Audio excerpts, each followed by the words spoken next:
Assalamualaikum warahmatullahi wabarakatuh. Baik, perkenalkan nama saya Miftahul Jannah. Saya kelas A semester 5, jurusan bimbingan dan konseling. Tujuan video ini saya buat adalah untuk memenuhi tugas mata kuliah BK di TK dan SD. Adapun materi yang akan saya bawakan yang pertama yaitu karakteristik pelayanan BK di TK dan SD. Dasar hukum penyelenggaraan BK. Tidak berlebihan jika PAUD dan jenjang pendidikan di atasnya adalah setara. Kesetaraan tersebut dapat dilihat dari segi yuridis, landasan undang-undang maupun tenaga kependidikan yang menanganinya. Dalam Undang-Undang Republik Indonesia Nomor 20 Tahun 2003 menyatakan bahwa pendidikan anak usia dini dapat diselenggarakan melalui jalur pendidikan formal, informal, dan non-formal. Pendidikan anak usia dini jalur formal berbentuk taman kanak-kanak atau biasa kita sebut TK, Raudatul Atfal atau bentuk lain yang sederajat. Jalur non-formal berbentuk kelompok bermain dan bentuk lain yang sederajat. Sementara di jalur informal berbentuk taman penitipan anak atau TPA atau bentuk lain yang sederajat. Jadi, pendidikan anak usia dini atau PAUD mencakup 3 lembaga pendidikan anak, yaitu TK atau RA, KB, dan TPA, serta bentuk pelayanan yang sederajat. Biasanya pendidikan TK atau RA, pendidikan formal, hanya menerima peserta didik berusia 4-6 tahun, sedangkan KB dalam bentuk sejenis pendidikan formal hanya menerima peserta didik antara usia 2-4 tahun. Adapun TPA, pendidikan informal, bisa menerima penitipan anak mulai dari usia 2 bulan sampai 2 tahun. Pemerintah mensyaratkan para pendidik PAUD baik formal maupun non-formal harus memiliki latar belakang S1 atau D4. Bahkan tidak sembarangan S1 atau D4 bisa mengajar di PAUD, tetapi mereka harus berlatar belakang keilmuan yang sama, yakni S1 PG PAUD.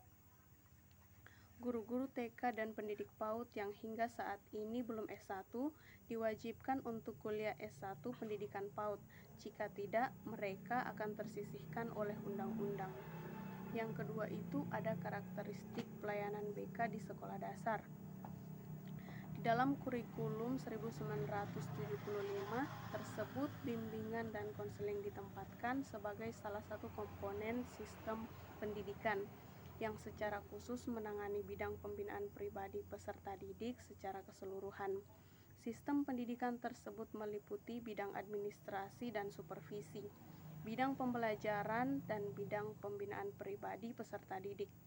Dapat dikatakan bimbingan merupakan bagian integral dari sistem pendidikan secara keseluruhan.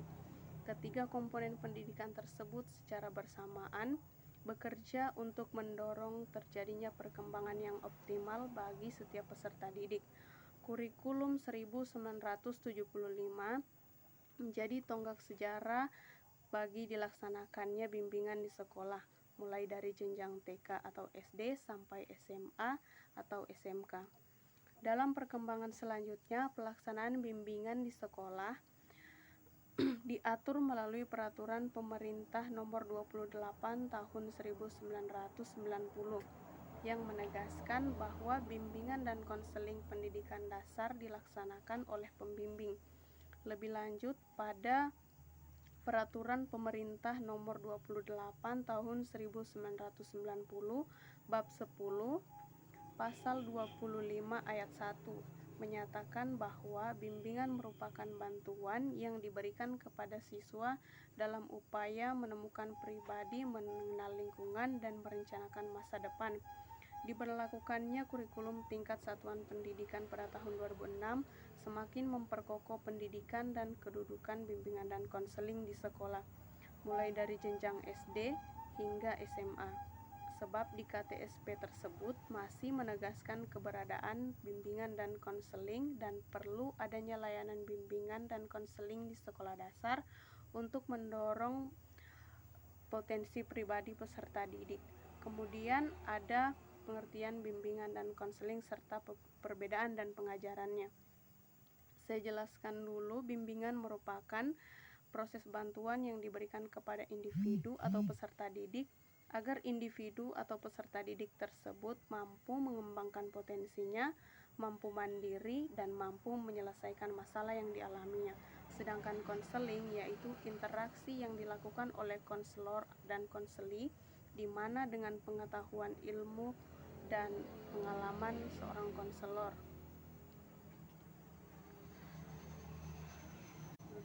Kemudian ada makna dan kepentingan BK di SD. Yang pertama ada pendidikan anak usia dini atau PAUD, merupakan salah satu bentuk penyelenggaraan pendidikan yang menitikberatkan pada pendidikan dasar ke arah pertumbuhan. Kemudian yang kedua, pendidikan anak usia dini dilakukan dengan mengkoordinasikan motorik halus dan kasar, daya pikir, daya cipta, kecerdasan emosi, kecerdasan spiritual, sosio-emosional, sikap dan perilaku, serta agama, bahasa, dan komunikasi, sesuai dengan keunikan dan tahap-tahap keunikan yang dialaminya.